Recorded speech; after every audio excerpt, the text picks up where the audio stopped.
ನೀವೇನು ಮಾಡಿದ್ರು ನಿಮ್ಮ ಬೊಜ್ಜು ಕರಗ್ತಾ ಇಲ್ವಾ, ಹೊಟ್ಟೆ ಕರಗ್ತಾ ಇಲ್ವಾ? ಅದಕ್ಕೆ ಇಳಿದ ಸೊಲ್ಯೂಷನ್.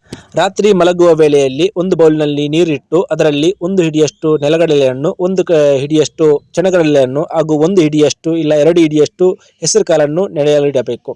ನಂತರ ಬೆಳಿಗ್ಗೆ ಎದ್ದು ಒಂದು ಕುಕುಂಬರು, ಅರ್ಧ ಟೊಮೆಟೊ ಮತ್ತು ಅರ್ಧ ಈರುಳ್ಳಿಯನ್ನು ಚೆನ್ನಾಗಿ ಕಟ್ ಮಾಡಿ ಒಂದು ಪಾತ್ರೆಗೆ ಹಾಕಿ ಅದಕ್ಕೆ ರಾತ್ರಿ ನೆನೆಯಲು ಹಾಕಿದ್ದ ಈ ಕಡಲೆ ಹೆಸರು ಕಾಳನ್ನು ಮಿಕ್ಸ್ ಮಾಡಿ, ಜೊತೆಗೆ ಒಂದು ಚಿಟಿಕೆಯಷ್ಟು ಉಪ್ಪನ್ನು ಹಾಕಿ 1/4 ಲೀಟ್ರಷ್ಟು ಮೊಸರು ಹಾಕಿ ಚೆನ್ನಾಗಿ ಮಿಕ್ಸ್ ಮಾಡಬೇಕು. ಇದಕ್ಕೆ ಡ್ರೈ ಫ್ರೂಟ್ಸು ಆ್ಯಡ್ ಮಾಡಿದರೂ ಚೆನ್ನಾಗಿರುತ್ತೆ.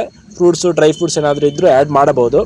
ಮತ್ತು ರುಚಿಗೆ ಬೇಕಾದರೆ ನಿಮಗೆ ಸ್ವಲ್ಪ ಖಾರ, ಸ್ವಲ್ಪ ಪೆಪ್ಪರ್ ಮತ್ತು ಸ್ವಲ್ಪ ಗರಂ ಮಸಾಲೆ, ಒಂದು ಚಿಟಿಕೆಯಷ್ಟು, ಜಾಸ್ತಿ ಏನು ಬೇಕಾಗಿಲ್ಲ, ಚಿಟಿಕೆಯಷ್ಟು ಇದಕ್ಕೆ ಸೇರಿಸಿಬಿಟ್ಟು ಚೆನ್ನಾಗಿ ಕಲಿಸ್ಬೋದು. ಟೇಸ್ಟನ್ನು ಇನ್ಕ್ರೀಸ್ ಮಾಡುತ್ತೆ.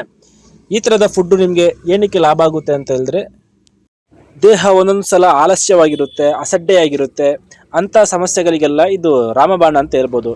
ಈ ಥರದ ಬ್ರೇಕ್ಫಾಸ್ಟನ್ನು ನಾವು ಸೇವಿಸುವುದರ ಮೂಲಕ ನಮ್ಮ ದಿನವನ್ನು ಆ್ಯಕ್ಟಿವ್ ಆಗಿ ಇಟ್ಕೋಬಹುದು. ಇದು ದೇಹಕ್ಕೆ ಹೊಸ ಚೈತನ್ಯವನ್ನು ನೀಡುತ್ತದೆ. ಹೀಗೆ ತಯಾರಾದ ವೆಜಿಟೇಬಲ್ ಸಲಾಡನ್ನು 40 ದಿನದವರೆಗೂ ನೀವು ಬ್ರೇಕ್ಫಾಸ್ಟಿಗೆ ಸೇವಿಸುವುದರ ಮೂಲಕ ಮತ್ತು ದಿನದ ಅರ್ಧ ಗಂಟೆ ಇಲ್ಲ 1 ಗಂಟೆ ವ್ಯಾಯಾಮ ಮಾಡುವುದರ ಮೂಲಕ ನಿಮ್ಮ ದೇಹದಲ್ಲಿರುವ ಬೊಜ್ಜನ್ನು ಕರಗಿಸಿಕೊಳ್ಳಬಹುದು.